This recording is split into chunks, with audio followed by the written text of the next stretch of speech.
Bonjour et bienvenue dans cette écoute active. S'il y a bien un domaine où il est demandé de la vigilance et de la délicatesse, c'est bien celui de la relation. La réalité de notre vécu nous démontre parfois qu'il n'est pas toujours facile de vivre des relations sincères et intègres, qu'il n'est pas toujours possible d'avoir une communication honnête, mature et cohérente avec les autres. Car souvent, la personnalité pour se sécuriser s'adapte à des situations difficiles pour continuer à relationner. Elle s'adapte pour continuer à être ensemble avec autrui, continuer à partager des moments d'intimité, pour éviter d'être seule. Le lien avec les autres pourrait être simple, bien sûr, s'il n'y avait toutes ces blessures que l'on porte en soi. Toutes ces attentes, ces formatages, tous ces programmes silencieux qui s'activent à notre insu dès qu'un grain de sable s'installe dans le rouage relationnel.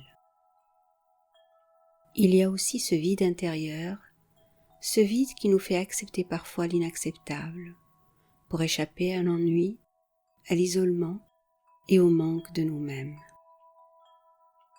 Combien parmi nous font taire leur discernement et leur bon sens au profit d'une relation défaillante et même, hélas, perverse parfois.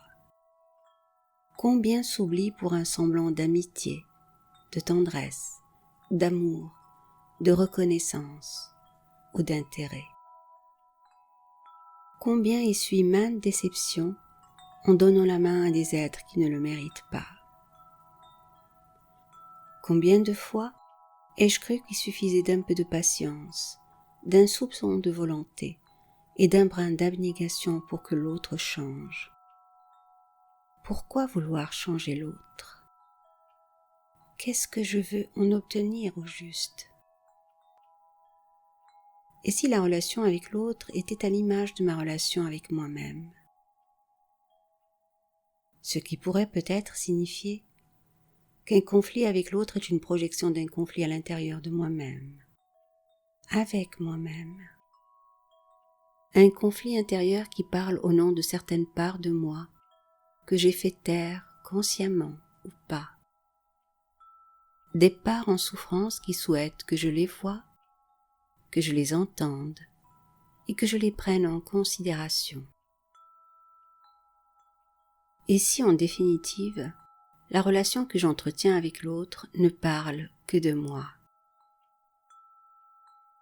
Et si ce n'était qu'un miroir qui réfléchissait mes croyances, mes manques, mes jugements, mes doutes, mes certitudes, ma force et ma lumière? Et si ma relation au monde ne faisait que pointer mes points forts et mes points faibles, ma beauté et ma laideur, mes blessures et tous mes fonctionnements non conscients? Il n'est pas toujours facile d'admettre que j'y suis pour quelque chose dans ce qui se donne à vivre avec mon prochain. Pas toujours évident de voir la part de moi que je mets dans ma relation aux autres. Puis-je réellement m'engager avec l'autre si je ne vis pas un vrai engagement avec moi-même? Avec l'esprit que je suis en essence. Aurais-je oublié que je suis un être spirituel avant tout? Comment puis-je vivre une relation harmonieuse avec autrui si je ne suis pas dans la bienveillance avec tout ce que je suis? Suis-je en amitié et en amour avec mon corps? Est-ce que je suis à son écoute? Est-ce que je réponds à ses besoins fondamentaux? La relation à l'autre est facile quand tout va bien. Mais qu'en est-il lorsque ça devient conflictuel, douloureux ou abusif? Qu'est-ce qui justifie que je me mette dans des relations qui me diminuent et qui me font rentrer dans la case que l'autre a prévue pour moi? Une case si étroite que je suis obligée de couper des morceaux de moi-même pour m'adapter au volume disponible. Qu'est-ce qui justifie que je me sépare de certaines parts de mon être? Pourquoi? pour un semblant d'amour, de considération, d'approbation, de valorisation? Pourquoi? Est-il possible d'être en relation avec les autres sans pour autant sacrifier des parts de moi-même? Faut-il que je me retire complètement du jeu relationnel lorsque je me suis perdue dans l'autre? Est-ce l'unique solution pour renouer avec mon intériorité et retrouver mon intégrité? Parfois c'est nécessaire, lorsque je me suis laissée embarquer dans des histoires dramatiques d'abus, de trahison et de traumatismes de tout genre. D'autres fois, il s'agit juste d'apprendre à faire face à l'autre et d'affirmer ma souveraineté sur ma vie, sans pour autant couper le lien. Dans tous les cas, il est toujours bon de prendre du recul, d'avoir de l'espace pour saisir le sens de ce qui se joue dans les ou la relation. C'est souvent l'occasion de prendre conscience de soi en reconnaissant tout ce qui, dans la dépendance à l'autre, m'a maintenu hors de moi-même. Il s'agit d'en finir avec tous ces rôles que j'ai joués pour être aimé.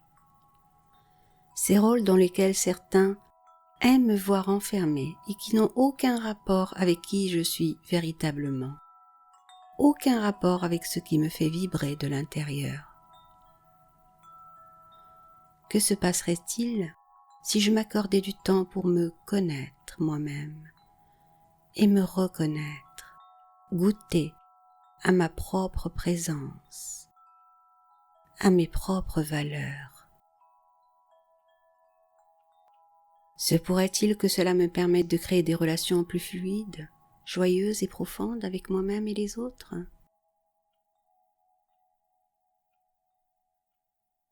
Peut-être qu'à partir du moment où j'en ai fini avec la victimisation et les attentes, que ce soit les miennes ou celles des autres, j'en termine aussi avec les relations basées sur les compromis, les mensonges et les faux-semblants.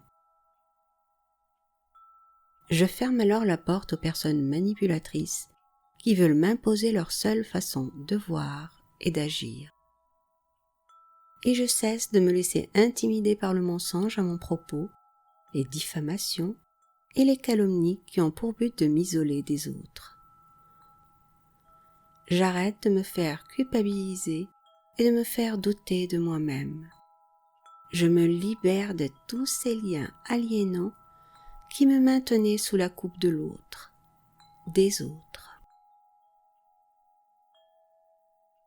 Cela me demande effectivement du courage de faire face à mes souffrances, à mes peurs, à mes manques et à mes failles.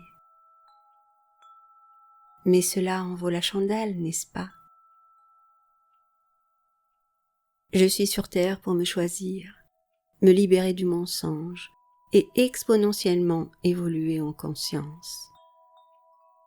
Je peux choisir à cet instant de me libérer de mes propres attentes, de mes propres projections sur moi-même et sur les autres. Je peux décider de cesser de me laisser enfermer dans les pièges du passé. Tous ces pièges et gouffres du passé qui faisaient que je donnais mon pouvoir à l'autre. Je peux choisir maintenant de prendre soin de moi-même, de mes envies, et de faire attention à ma vie intérieure, à ce qui se passe en moi. Je peux choisir de m'ancrer dans la réalité de qui je suis vraiment et d'aimer tout ce qui me compose. M'aimer et donner la main à qui je suis de toute éternité. Être totalement loyal envers mon cœur, envers l'être que je suis. Je peux maintenant que je suis avec qui je suis, inviter dans ma vie des relations plus harmonieuses et bienveillantes. Oui, je peux certainement le faire, car je suis remplie de ma propre présence et de ma divine essence. Et si ma prochaine relation me donne du fil à retordre, c'est peut-être parce que j'ai besoin de m'affirmer plus, de dire oui ou de dire non, quand il le faut. Peut-être est-ce une part de moi-même qui a besoin d'attention et d'amour, Les possibilités sont infinies. En attendant, à cet instant, je peux me remercier pour toutes mes prises de conscience et pour mon ouverture à qui je suis en totalité. Je sais que la véritable valeur de ma relation à mon prochain est de me faire grandir en conscience et en amour de moi-même. Je sais que mon amour inconditionnel pour moi-même se reflète dans la réalité de ma relation à l'autre. Car plus je m'aime en totalité, plus j'aime véritablement mon prochain. Mon amour est alors un soutien pour que l'autre apprenne à s'aimer lui-même. Lorsque j'entre dans une relation sincère, intègre, mature et authentique, et qu'elle s'appuie sur l'esprit de vérité, alors c'est un véritable cadeau que je me fais. Un véritable cadeau que je fais à la vie. Et toi, es-tu prêt pour avoir des relations intègres, matures, authentiques et sincères? Tout ce que l'on vit nous parle de l'expansion de la conscience, n'est-ce pas? Je te souhaite d'être vrai et d'avoir une merveilleuse relation avec toi-même. En ce qui concerne la relation à l'autre et aux autres, elle sera faite de ce qu'on y mettra, individuellement et collectivement.